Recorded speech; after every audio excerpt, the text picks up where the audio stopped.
What's going on, guys? Welcome back to Clock Stoppers Racing Loft. My name is Dariel, and as you can tell, I am in the truck right now driving.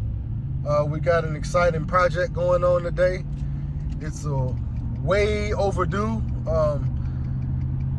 I had mentioned this project several months back at the end of one of my videos. After I had won the money from the Peach Classic, I had said that I was investing some of the money back into the birds and was going to be building a new loft. Well, that was supposed to take place in November, but the person that was supposed to build it for me has been giving me the runaround ever since November. So I ended up reaching out to some other contractors and showed them the plans that I had, and we went over the plans and we came up with a blueprint. And so I'm headed to Lowe's right now to meet the guys to pick up the material, and we're gonna head back to the house and get started on this new loft. So you guys stay tuned. All right, guys, here we are. We just got back with all the material, and the guys have laid the perimeter boards down. That's gonna be the size of it. It's gonna be 36 wide, 16 deep. It's gonna be split up into 3 different bays. So we're gonna get out their way, let them do their thing, and we'll get back with you guys and check the progress in a few hours.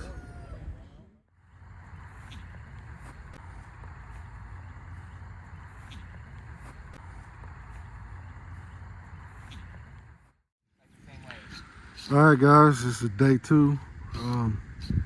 We've just about gotten the base, the floor done. They're putting up the expanded metal now. Once they get the expanded metal up, the walls shouldn't take them no time to put up the walls. So we will check back in with you guys once we start putting walls up. All right, guys, so we got all of the walls. For the most part, we got the walls up. As you can see, it's going to be 3 different sections. Each section will be 12 foot by 16 foot.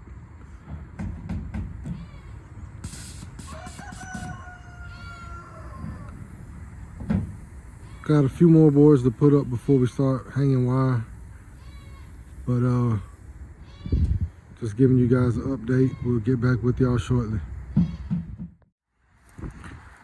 All right, guys, here we are, the almost finished product.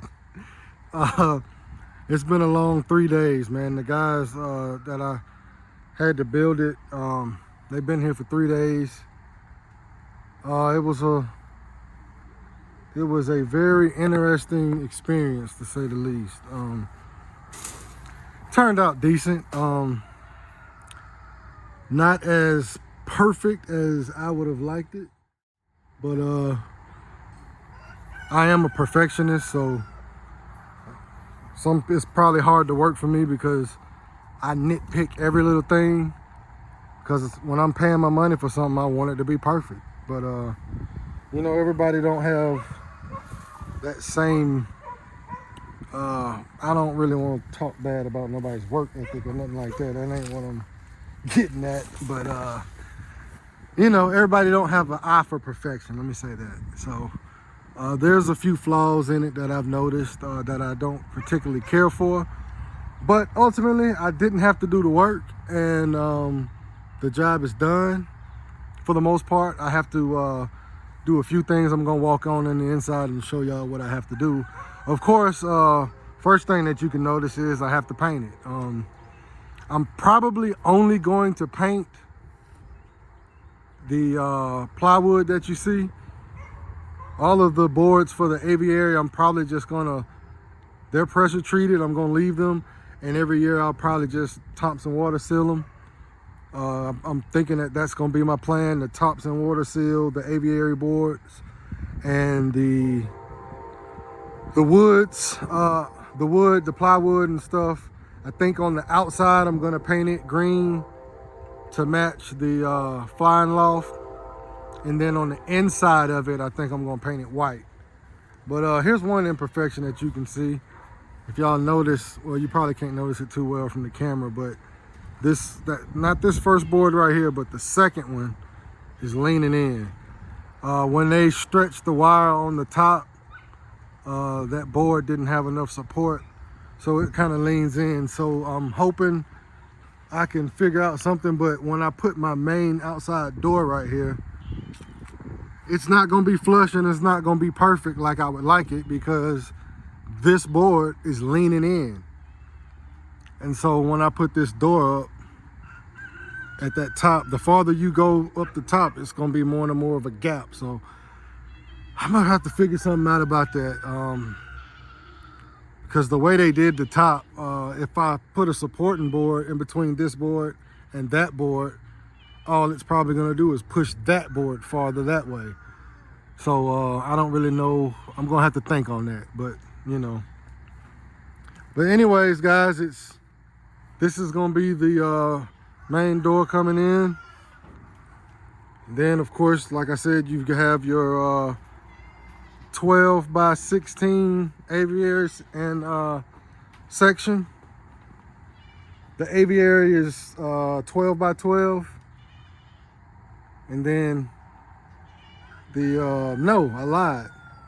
Yeah, that's right. The aviary is 12 by 12.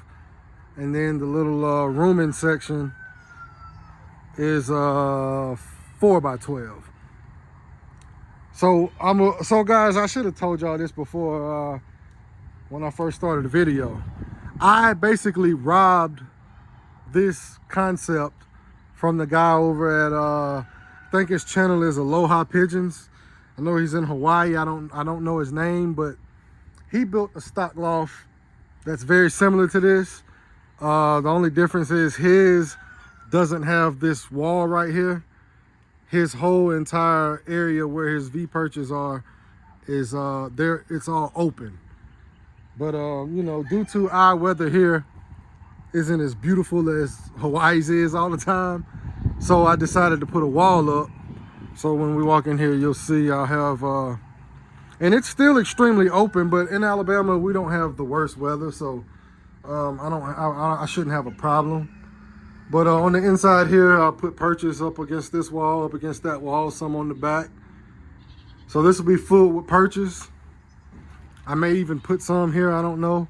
I'm thinking about putting some on this front wall to let them sit out here too.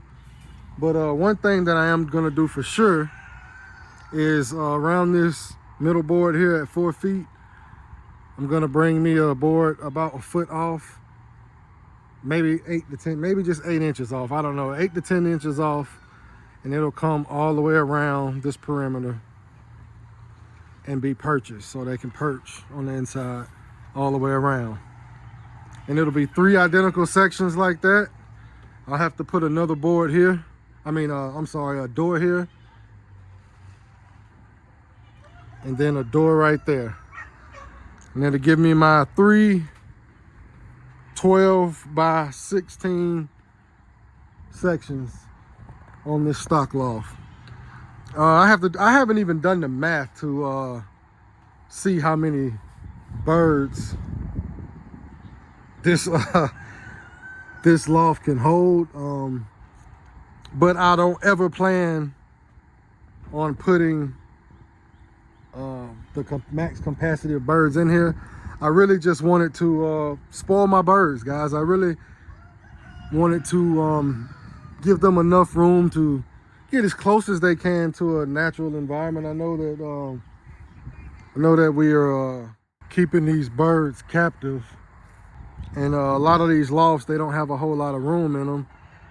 So I wanted to try my best to give them as much room as I possibly could, so that they can enjoy their home, you know.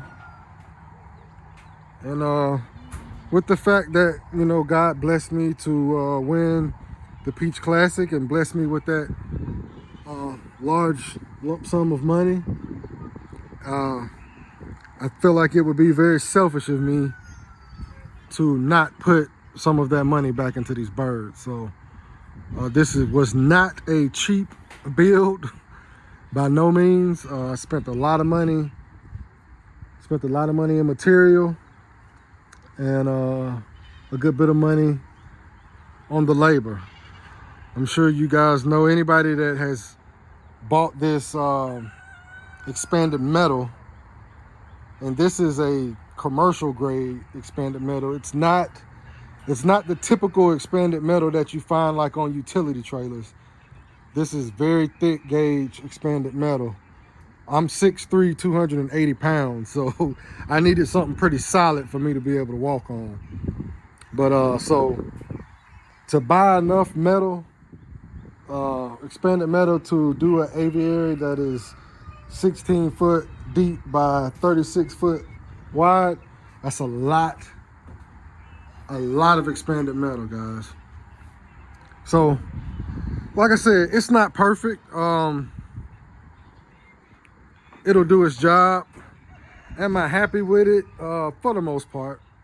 There's a few things, like I said, that I would have liked to have been done different and done better, but it is what it is. I mean, the labor was on the lower end of the quotes that I got, so you know, at the end of the day, you get what you pay for. And I'm not dogging that work. I'm not saying it's just horrible, but it's just, like I said, it's not as great as I would like it. But it is what it is. I got it done.